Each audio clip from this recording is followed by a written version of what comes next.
20 straight times Ohio State have won Big Ten games. Illinois coming in, game already tied at 7. Maurice Wells in the backfield for the Buckeyes, and Ohio State #1 in the BCS, seemingly on their way to New Orleans to play for the national championship, up 14-7. But Juice Williams, Jacob Willis right down the middle, and the Illini staying in it, tying the game at 14. And Juice goes to work late in the half, Mark. And Juice Williams is doing a tremendous job of spotting his wide receivers. He finds the open wide receiver, Brian Gamble, for this one for the score. 21-14 and a momentum carrier into the half. And this was a momentum changer. Todd Beckman trying to buy time, ill-advised, Lou. Well, he just scrambled there, and a great play by the cornerback from Illinois, which deflects the ball and ends up being a turnover for Ohio State, and Illinois goes on here. Antonio Steele with the pick. Williams again with the play fake. 4 touchdown passes. The Illini up 28-14. But when the Buckeyes get in trouble, what do they do, Mayday? They run the football. Chris Wells right over the right side, powers in for the score. 17 yards out of Beanie's second touch of the day, and it's a 28-21 game. Beckman looking for his comfort zone receiver, Brian Robisky, but this one is put in traffic and maybe a tad underthrown. His 3rd interception of the game, 11 on the year. The Scarlet and Gray people flustered. Now, under 7 minutes to go, Zook almost punted this thing. Look where he is. He's barely across his 30, 4th and inches, and the Zooker gets it on the quarterback sneak.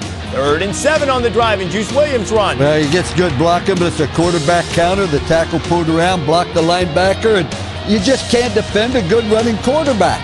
3rd and 10, what happened? A quarterback draw, nice block from the lead back. Once again, fake the pass like an isolation. Boom. The defense on.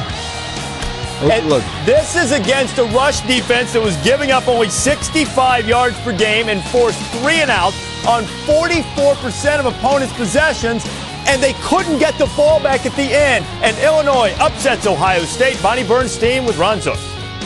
Coach Zook, congratulations. You know, when your team lost 40-2 2 years ago, you told your team in the locker room after the game it was going to be much different 2 years later. Why was that the case today? Because our guys believed, they hung in there, and we said it was going to be different when we come back here in 2 years. And that's a great football team. It really is. And for our guys to come in and be able to do what we did, I mean, it's a tribute to our team, and I don't take nothing away from them. That is a good football team. I get the sense you're kind of emotional right now.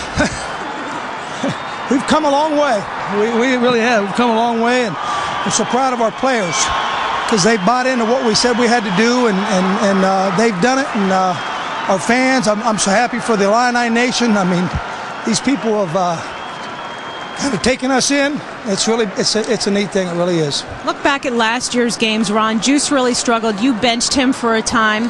What was the difference between last year and this year that enabled him to have a career day? Well, I mean, he's only a sophomore, and he was a freshman, and last year, and I mean, he's going to get better. He'll be better as a junior and he'll be better as a senior. So, I think players, they get better.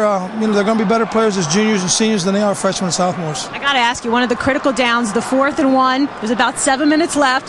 Called a timeout. What was that discussion like about whether you're going to go for it or not? Coach Tressel called the timeout. I was going to punt it, and Juice came up to me and he grabbed me, and you know what? You got to believe your players. You got to believe in them, and we do believe in them. And he said, "Coach, I will get it." And I said, "You better get it," and he did.